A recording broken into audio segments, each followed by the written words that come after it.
Last Thursday, 2 days after Donald Trump and the Republicans win, I spoke with an American woman around my age, 35, who was seriously struggling with the results. America elected a sex offender and convicted felon, she said. Now I am scared for my rights as a woman in this country, a reference to the contentious abortion issue that was among the hot topics in this U.S. election cycle. For the sake of argument, let's suppose every one of her points is accurate. Donald Trump is a convicted felon, a sex offender, and a threat to women's rights. This brings us to a puzzling question. Why, then, did he and the Republicans win by such a substantial margin? The answer may have less to do with Trump himself and more with the Democratic Party and its candidate, Kamala Harris. In a two-party system, voters do not simply support the candidate they prefer. Some vote with the party and/or candidate they do not prefer in mind. Many Trump voters may not be die-hard fans of his, but in a choice between him and the Democrats' increasingly dissonant agenda, they chose what they saw as, to put it colloquially, more American. Instead of fixating on the modern-day Republican Party or Trump's base, perhaps it is time to reflect on why Harris and her party failed to resonate. Let's consider this. Democrats' support among women actually declined.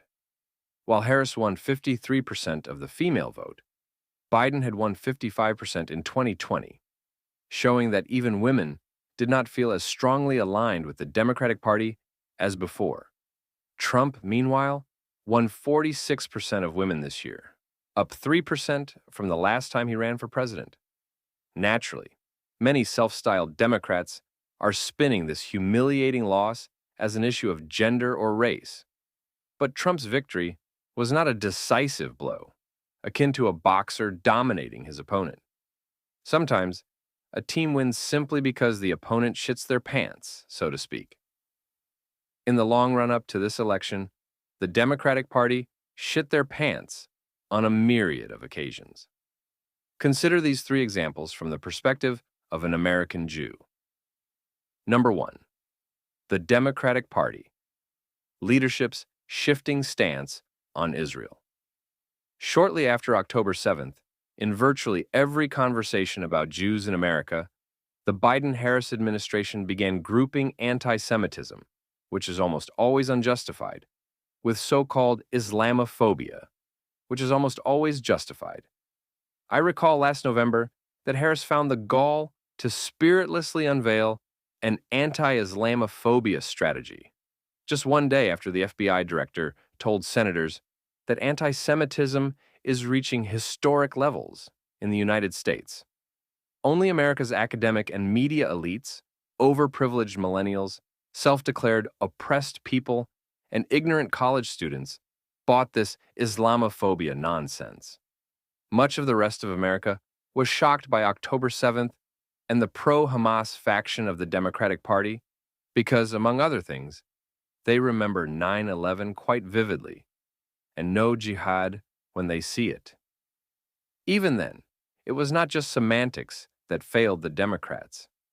A few months after October 7th, for example, the Biden-Harris administration promoted Maher Bitar, a former anti-Israeli activist of Palestinian descent who has hosted conferences openly praising Islamic terrorism, to a new position on the U.S. National Security Council.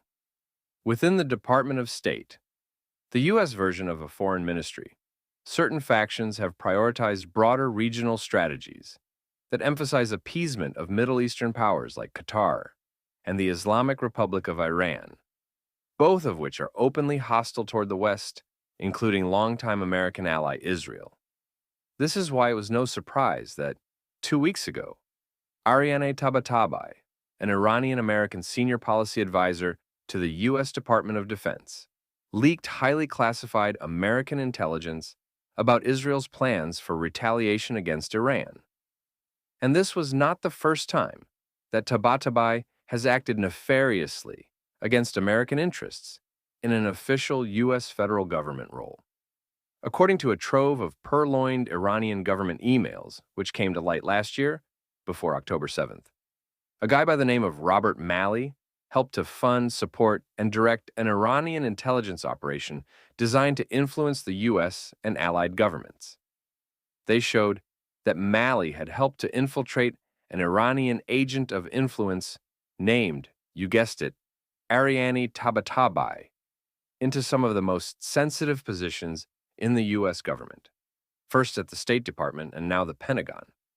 Mali, you may recall, was appointed by the Obama administration as its point man on the Middle East, leading the aforementioned National Security Council in this regard. He eventually became lead negotiator for the Iranian nuclear deal brokered by the U.S.-led West in 2015, a deal that effectively gifted the genocidal Iranian regime nuclear weapons. Then, just before last Tuesday's presidential election, the Biden-Harris administration quietly waived mandatory terrorism sanctions on the Palestinian Authority, even as the U.S. State Department determined that the authority's leaders have not been complying with agreements to curb terrorism against Israel and end the pay-to-slay program, which rewards imprisoned terrorists for committing acts of violence. Those violations should trigger American sanctions, but the Biden-Harris administration nonetheless used its executive power to waive the sanctions. Democrats have pounded the pavement about Biden's so-called tremendous support for Israel since October 7th. Biden himself might have been very supportive, but there are 4,000 political appointees who work for his Democratic Party administration, many of whom are proudly hostile not just to Israel, but to America as well. I don't know about you, but it seems to me that most Americans do not want a Democratic Party, which helps advance the priorities of our self-declared enemies.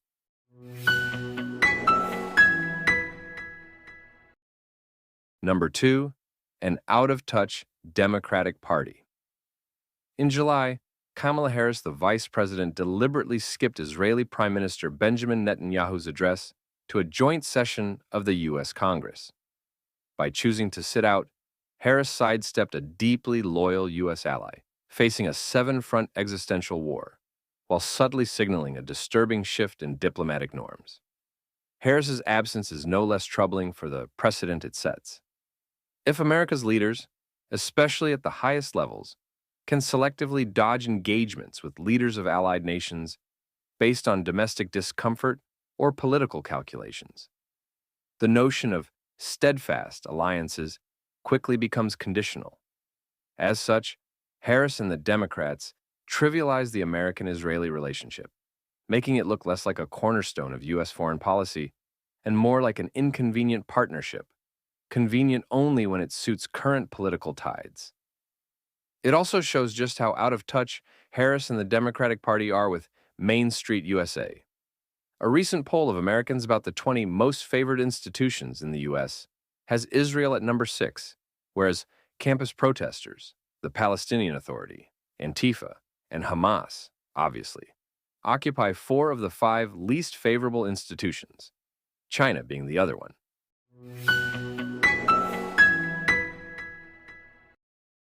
And lastly, number 3, the Democratic Party's choice for vice president. Finally, as an American Jew, I was particularly put off by Harris's pick for vice president. Well, more specifically, I was particularly put off by who Harris did not pick for vice president. Josh Shapiro is Jewish and the present-day Democratic governor of Pennsylvania, a state where he is decisively popular. As such, Shapiro was widely viewed as a top vice presidential candidate for the Harris campaign because he could have helped Harris carry Pennsylvania, a must-win state for both her and Trump's campaigns. However, some in the Democratic Party's base balked at Shapiro for his stance on the ongoing Israel-Hamas-Hezbollah-Iran war, as well as his historical support for the Jewish state. A number of voices on the far left also attacked Shapiro, labeling him Genocide Josh for Israel's perfectly justified response to October 7th that has involved absolutely no inkling of genocide. Ultimately, Harris opted for Tim Walz, the uncomfortably mega-quasi-progressive governor of Minnesota. I do not believe that Shapiro's Jewishness was the primary reason that she chose Walz instead. I think that Team Harris said to themselves something like this: "We already have a Jew on our side in Doug Emhoff, Harris's husband, so we don't really need another Jew. Let's choose a real progressive so that Harris, who has always been a quasi-progressive, can start taking moderate stances to appeal to more Americans, while our vice presidential candidate does the work of appealing to our quote-unquote progressive, really extreme left, base. And that is the real issue here. So many people in the U.S. are tired of this identity politics, pseudo-progressive hogwash. Most Americans acknowledge our racial issues and our country's imperfect history. We believe that those who are disadvantaged by the circumstances of their birth should be given the opportunity to succeed. What we reject, however, is the idea that, in order to address the issues of the past, new issues must be created. The so-called progressive doctrine of DEI, diversity, equity, and inclusion, is absurdly racist.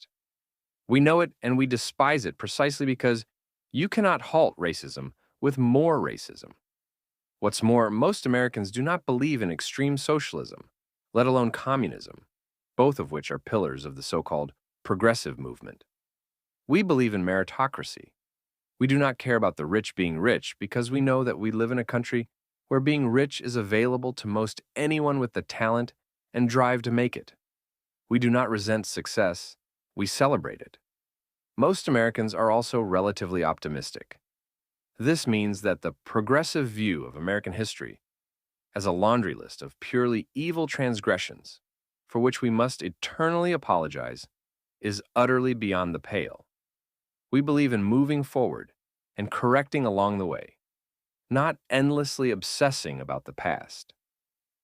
Donald Trump won because he is not a quasi-progressive, and his opponent was, even as Harris tried to rebrand herself in the final 3 months of this election, similar to how Barack Obama forged his life story to be more appealing to mainstream America.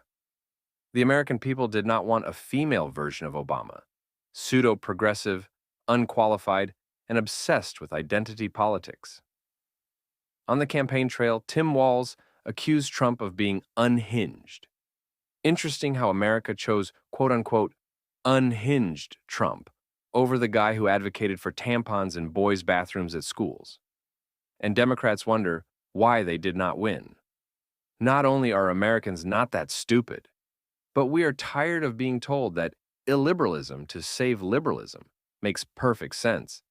We are tired of much of the mainstream media pretending to care about American democracy, when these outlets really just care about manipulating yellow journalism to produce sky-high profits. We are tired of being gaslit by so-called Democrats who brush off the unmistakable rise in crime as overhyped or not that big of a deal. We are tired of quasi-progressives hijacking pop culture, from education and big tech to arts and entertainment, and even corporate America. We are tired of those who call themselves Democrats obnoxiously trying to convince us that democracy is only democracy when you vote for the Democrats, and that a Democratic Party loss is unconscionably undemocratic. Never mind if that loss was a product of actual democracy. And we are tired of all this redefining of gender and sexuality and identity and pronouns, and the curriculum of feelings matter more than facts. As one social media account put it, showing two so-called progressives sitting together, one wearing a Palestinian keffiyeh, one saying to the other, quote, "I can't believe that a year of us screaming at Zionists, taking over buildings, destroying college property, and burning American flags didn't defeat Trump." End quote. And yet, many Democrats are not looking introspectively at what they could do better to course-correct their party.